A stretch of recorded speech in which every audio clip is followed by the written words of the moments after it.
তো সবাই কেমন আছো বলো। আজকে সকাল থেকে তো মুষলধারে বৃষ্টি, কিন্তু গরমের কোনো পরিবর্তন নেই, গরম যেমন তেমনই রয়েছে। তো যেহেতু সোমবার আজকে, আমার তো রান্না জানোই নিরামিষ রান্না, সাদামাটা রান্নাই করি এখন, রোজকার যা রান্না তাই।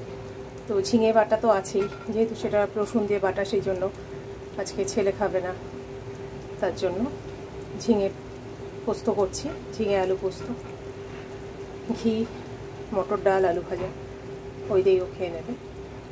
তো দেখো,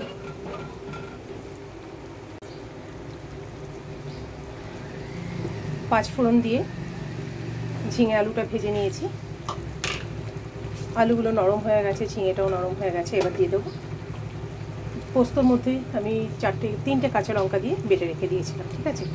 তো এবার পোস্তটা দিয়ে দেবো। এই পোস্তর সাথে যদি একটু সাদা তিলও বেটে দেওয়া যায় তাহলেও কিন্তু খুব ভালো লাগে খেতে।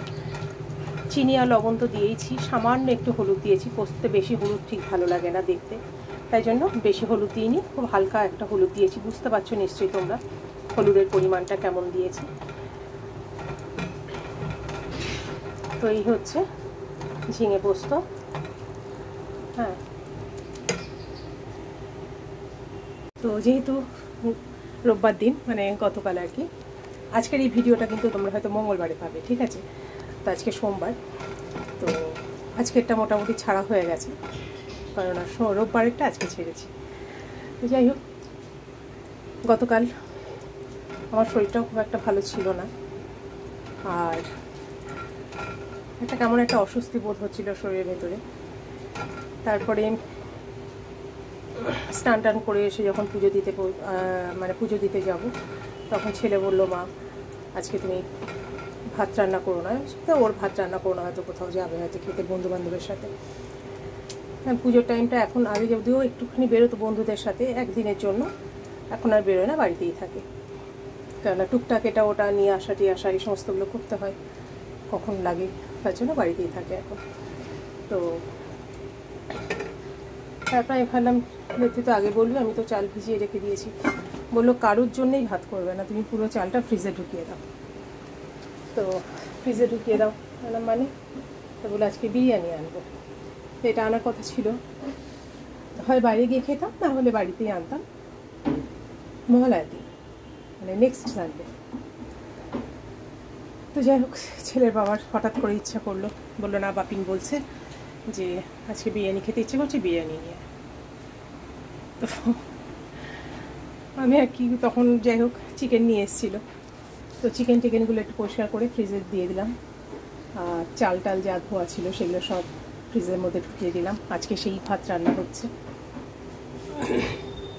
তো দুপুরে ওই মাটন বিরিয়ানি, তারপরে একটা ইয়াকনি বিরিয়ানি এনেছিল। ইয়াকনি বিরিয়ানিটা কেমন পোলাও একটু মিষ্টি ভাব আর কি, পেঁয়াজের বেরেস্তাটা থাকে ওপরে, আর একটু মিষ্টি ভাব আছে ওটা। তো আমার খুব একটা ওটা ভালো লাগে না, কারণ বিরিয়ানির টেস্ট আমি পাই না। তো যাই হোক, তো ওইটা একটা নিয়েছিল, বললো মা ওটা আমাকে দিও। ঠিক আছে। তো বাবাও ওটা ভালোবাসে, আমি অতটা ভালোবাসি না। তো বাবা ছেলে দুজনে মিলে ওইটা, একটু ছেলেই বেশিটা নিল, বাবাকে এটা ওটা মিলিয়ে তিক্তো মিলিয়ে দিলাম, আর আমি নিলাম। তো মাটন বিরিয়ানি আর মাটন চাপ ছিল। ঘরেই স্যালাডটা কেটে নিয়েছিলাম, কারণ এখন স্যালাড আর দেয় না ওরা, আর যেটুকুনি দেয় না সেই স্যালাডে ঠিক পোষায় না। আমার একটু স্যালাডটা একটু ভালো লাগে বেশি, একটু বেশি না হলে কেমন যেন আমার ঠিক পোষায় না। তো যাই হোক, ওই করলাম। আর ওরা ওখান থেকে দিয়েছিল রায়তা, আমি বাড়িতে ওই জন্য রায়তা ফায়তা করিনি, ওই একটুখানি দিয়েছিল, ব্যাস ওতেই হয়ে গেছে আর কি। তো কালকে তো পুরো রেস্ট ছিল, ঘুমিয়ে টুমিয়েই কাটালাম, সেরকম কোনো কাজই ছিল না। রাত্রে তো দেখালাম তোমাদের, আজকে দিয়েছি ভিডিও, তোমার ছোলা সেদ্ধ টেদ্ধ ওই সমস্ত করে রেখেছিলাম, সেইটা রাত্রে খাওয়া হলো। তো যাক, কালকে দিনটা মোটামুটি ভালোই গেছে, একটু রেস্ট পেয়েছি। এইরকম রেস্ট সেরকম একটা বহু বছর পর পাই না, কোনো দিনই পাইনি এরকম রেস্ট দুপুরে।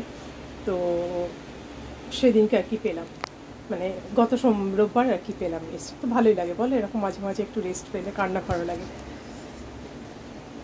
যাই হোক, তোমরা কেমন কাটালে কালকে সানডেটা? আর সামনে তো পুজো আসছে, পুজোতে তো আমি খুব ব্যস্ত থাকি, তোমরা জানো। তোমাদের সাথে শেয়ার করেছিলাম গত বছর লাইভ, এবারেও আশা করি শেয়ার করতে পারবো। যতটুকুনি পারবো ততটুকুনি করবো। তোমরা সবাই পাশে থেকো। আমি যদি সবার বাড়িতে না যেতে পারি এই 10 দিন, কারণ আমাদের 10 দিন ধরে পুজো হয়, মহালয়ার পর দিন থেকে শুরু হয়ে যায়, তো সেই জন্য বলছি যে কেউ কিছু মনে করো না, একটু পাশে থেকো। তারপরে পুজো কমপ্লিট হলে আমিও তোমাদের সবার সাথে আবার থাকবো, কেমন? আর এর মধ্যেও আমি চেষ্টা করব, সবার বাড়ি হয়তো যেয়ে উঠতে পারবো না, তার জন্য সরি। তো যতটা পারবো চেষ্টা করব যাওয়ার, ঠিক আছে? ভালো থেকো সবাই।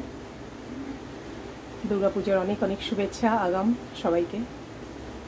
ভালো থেকো, কেমন? দেখো ঝিঙে পোস্তটা হয়ে গেছে, ঝিঙে আলু পোস্ত। কেমন লেগেছে বলো, জানিও কেমন।